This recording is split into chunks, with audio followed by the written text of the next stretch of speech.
పల్నాడు జిల్లా సత్తెనపల్లి నియోజకవర్గంలోని రాజుపాలెం బాలుర బీసీ హాస్టల్ను ఎంపీ లావు కృష్ణదేవరాయలు, ఎమ్మెల్యే కన్నా లక్ష్మీనారాయణతో మంగళవారం పరిశీలించిన రాష్ట్ర బీసీ ఈడబ్ల్యూఎస్ సంక్షేమ చేనేత మరియు జౌళి శాఖ మంత్రి ఎస్ సవిత, పెచ్చులుడిన బీసీ హాస్టల్ నుంచి విద్యార్థులను తక్షణమే వేరే భవనానికి తరలించాలని, ఇందుకోసం అద్దెకు భవనం తీసుకోవాలని బీసీ సంక్షేమ శాఖ కార్యదర్శి ఎస్ సత్యనారాయణను ఆదేశించిన మంత్రి సవిత, పాత భవనం స్థానంలో నూతన భవనం నిర్మాణానికి చర్యలు తీసుకుంటామని స్పష్టం చేసిన మంత్రి సవిత, మోందా తుఫాన్ దృష్ట్యా హాస్టల్కు 3 రోజుల పాటు సెలవులు ప్రకటించినట్లు మంత్రి సవితకు తెలిపిన బీసీ సంక్షేమ శాఖ అధికారులు.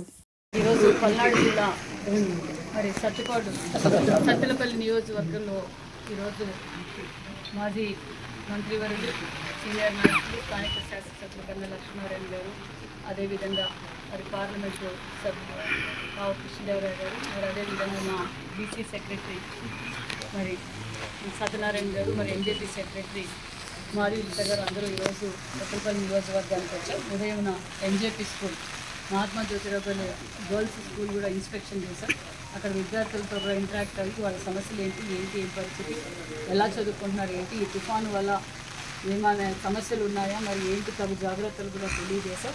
వారు కూడా మరి స్థానిక శాసనసభ్యులు కూడా గతంలో కూడా అసెంబ్లీలో కూడా మరి మాకు విన్నపం ఇచ్చారు, లెటర్ కూడా అందజేశారు. ఇప్పుడు మాకు పక్కా పర్మనెంట్ బిల్డింగ్ కావాలి, ఇప్పుడు రెంట్ బిల్డింగ్లో ఉన్నారు, పిల్లలు చాలా ఇబ్బంది పడుతున్నారు అన్న మా దృష్టికి తీసుకురావడం, సరే డైరెక్ట్గా వచ్చి ఒకసారి ఇన్స్పెక్షన్ చేద్దామని వచ్చి, అదేవిధంగా రాజుపాలెంలో ఉన్న బీసీ హాస్టల్ పరిస్థితి కూడా చూసాము. మరియు దారుణమైన పరిస్థితి. ఇమ్మీడియట్గా మరి డిపార్ట్మెంట్కి కూడా ఆదేశించాము. ఇమ్మీడియట్గా ఈ రెంట్ బిల్డింగ్లకు షిఫ్ట్ చేసేసి పిల్లలకు జాగ్రత్తలు తీసుకోవాల్సిన ఒకటి ద్వారా ఖచ్చితంగా మరి ఎంజేపీ పర్మనెంట్ బిల్డింగ్ హాస్టల్స్కి మరి దీనికి కూడా పర్మనెంట్ బిల్డింగ్ కూడా ముఖ్యమంత్రి గారి దృష్టికి తీసుకెళ్ళి అన్ని సర్దుబాటు చేస్తామన్న విషయం కూడా తెలియజేస్తాం. ప్రజలందరూ జాగ్రత్తగా ఉండవలసిందిగా కూడా కోరుకుంటూ, అవసరమైతే తప్ప బయటకు రాకూడదన్న విషయాన్ని కూడా తెలియజేస్తాం. పిల్లలకు కూడా తగు జాగ్రత్తలు కూడా తెలియజేస్తామన్న విషయం కూడా తెలియజేస్తాం.